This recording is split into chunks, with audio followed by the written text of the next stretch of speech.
So I'm out here playing ball with Sky. This is Chuck It. This is a thingy where you don't have to touch the ball and it's great. Hopefully you can see this. There is Sky. We're going to throw the ball. She's going to go get the ball.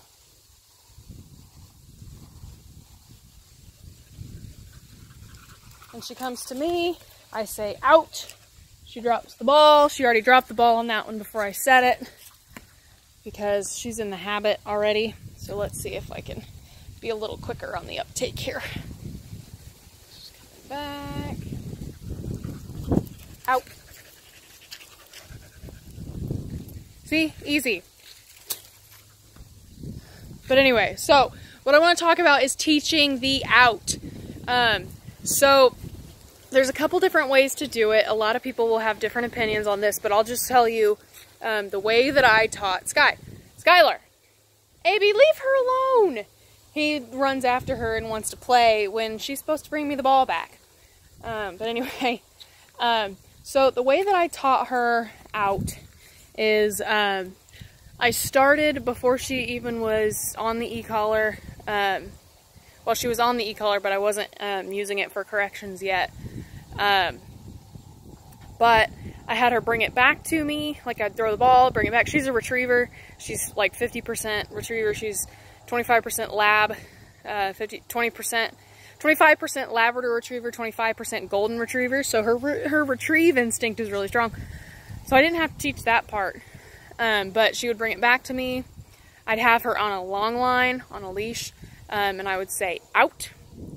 And if she didn't drop it, I would grab her collar and just do a little upward pressure on the collar with the long line. And that would make her go, bah, and spit it out. Good! Okay, grab the ball and immediately throw it. So she learns that if she lets it go, she gets to chase it again. And then after she was 50-50 on that, I started, well, probably 60-40.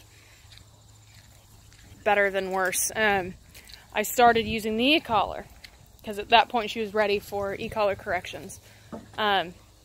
So what I did is she would bring it back, and I would say the word, and if she didn't drop it, I would nick her on the e-collar at like a 12, you know, and her working level is like an 8. So not high, but higher than a working level, just to kind of make her go, ah! And not, that's bad. That's a bad illustration. It's more like a little poke. Not anything out. Not anything that is painful or uncomfortable, just kind of like a little poke. And then she would remember, oh, I need to drop this. So that's how I did it. And now she doesn't need the e-collar to bring it back and let it go. Abe is hilarious. He's adorable, but he's also a pain because he doesn't understand that he needs to bring it back. Every once in a while he'll get this urge to chase the ball, but he doesn't bring it back. He just grabs it and runs away with it and likes to play keep away with Sky. So it's kind of annoying. But let's do it again. Sorry, this is really unfocused. Out. And if she goes for it, if after I say the OUT command, if she goes for it, she gets nicked on the e-collar at a higher level than a 12. She would get it at like a 15-ish, 15, 16.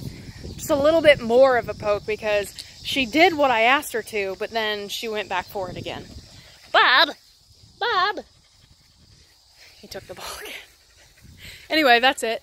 Like I said, a million different ways to teach out, but it's really important that you do teach out because you can use it on a bunch of different things.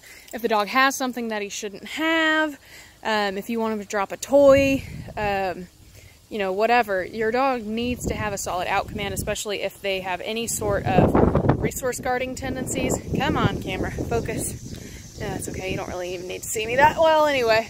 Especially if they have any resource guarding tendencies, you need to be able to get them to back away, disengage from their food. And that doesn't just mean disengage physically, it means disengage emotionally too, mentally. So you don't want them to like back away and just be staring, because that's not disengaging. So anyway, questions, let me know.